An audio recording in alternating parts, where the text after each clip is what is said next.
the undersigned members of parliament from Mount Kenya region, over 40 strong and drawn from all corners of our great mountain region, have convened here as leaders in Naivasha to deliberate on the state of our nation and our region, review and evaluate the state of progress in our area, and we speak with one resolute voice on the current affairs affecting our people and country. Today's gathering of Mount Kenya Parliamentary Caucus is a testament to our unity of purpose, thought leadership, and unwavering commitment to the well-being of our constituents and Kenya at large. We gather here today under the heavy shadow of loss of life, loss of livelihoods, and the destruction of property in our communities. As we speak, families are mourning their loved ones, businesses lie in ruins, and whole communities are nursing deep wounds, both visible and invisible. This is not the Kenya we want.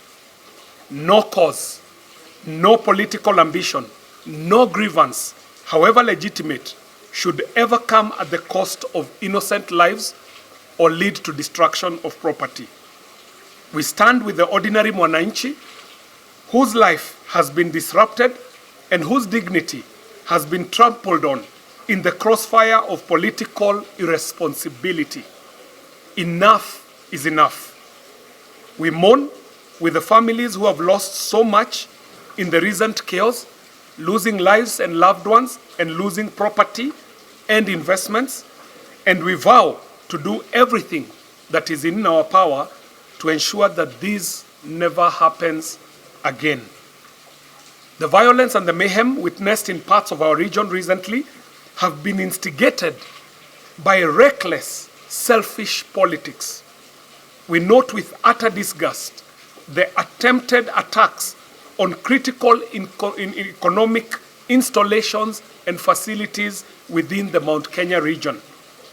These very deplorable acts of arson and looting have destroyed businesses that our people rely on, complicating the problem of youth unemployment and discouraging the much-needed investment in our region. For goodness sake, why would anyone incite the burning of enterprises that employ our people, our youth, and our women and our men, and feed our families? Such heinous sabotage only tears down our own house and our own future. We demand thorough investigations into the chaos that led to the loss of lives and destruction of property. Those directly responsible for the violence must be arrested and prosecuted to the full extent of the law. And moreover, the sponsors and the orchestrators of this anarchy and violence must be unmasked and held accountable. And these leaders behind me are hell-bent on lifting the veil on those who are thinking that they can hide behind politics to cause anarchy, mayhem, destruction, and loss of lives. There can be no sacred cows. Kenya is a democracy governed by the rule of law, and no one is above it. We cannot allow a few agents of chaos to hold our nation hostage. We remain confident in the direction that the government is taking, and we assert categorically that our community, like all Kenyans, has the right of choice to belong to any political association we deem beneficial. We have exercised that right in choosing to work with the current government for the sake of unity and development. We are free citizens in a free country, and Kenya belongs to all of us. No amount of intimidation should be allowed to force us into surrendering our freedoms to associate with other fellow Kenyans.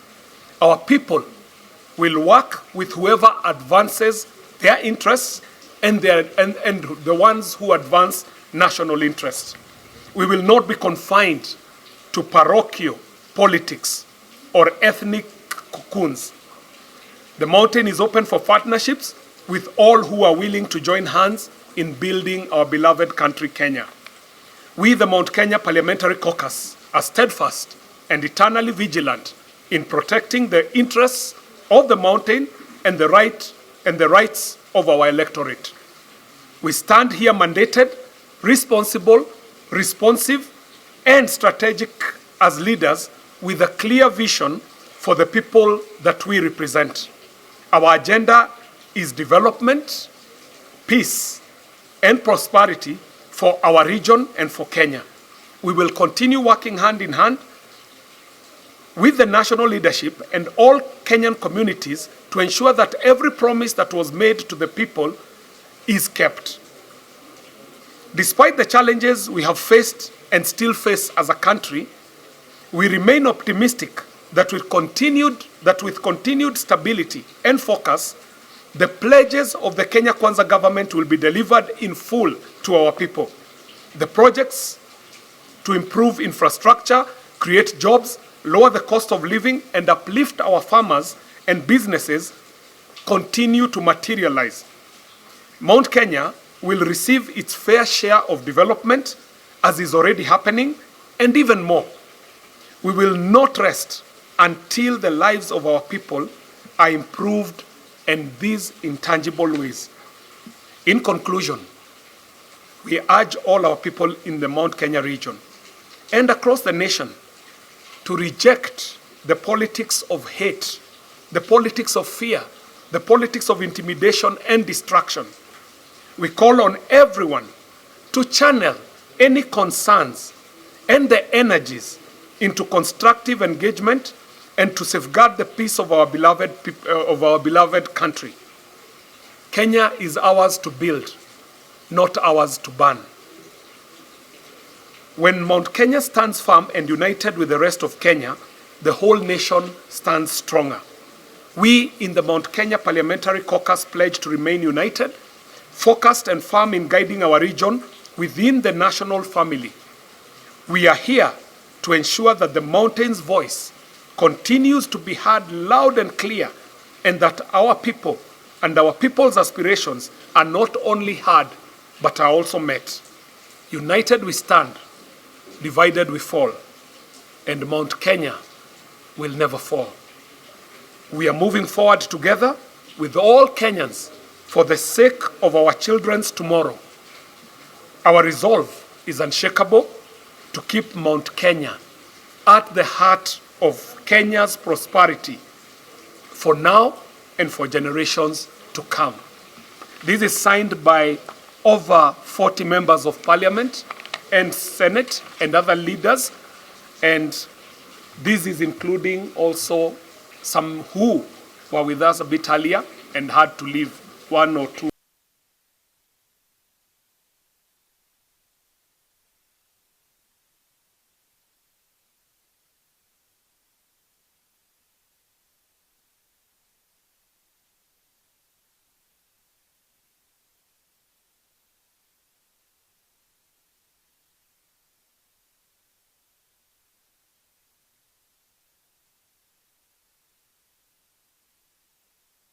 Even those of our chairs who are holding the positions of leadership, remember, you are holding that position in trust of the people. And those people are here. So, ukipata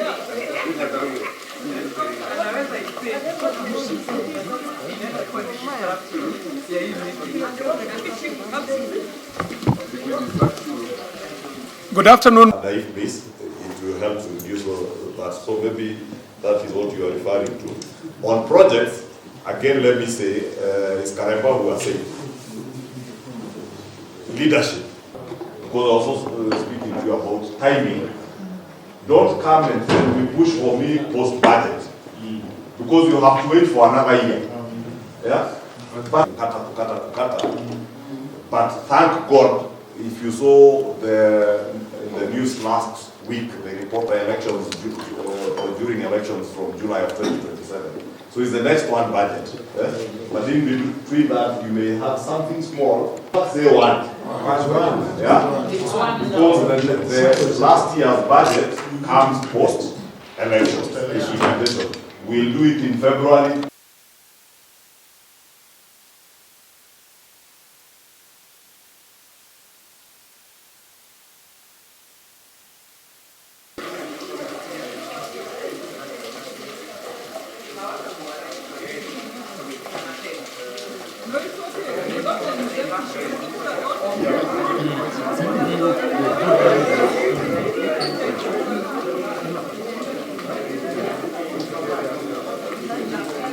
April of this year. So NGCDF actually they are late.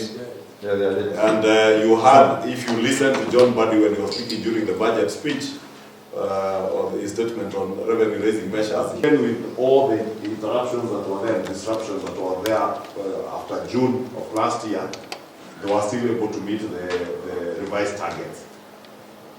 Assuming we have this CHT or CS appeal, I will get one of them. If I am not able to get, I can get DP to talk to them. So that between my office, that of the deputy, and my TVET was courtesy of William Ruto when he was deputy president. Yes. And those of you who are TVET here will attest that it is William help in curbing corruption. That's what I can tell you. Because corruption comes in when people collude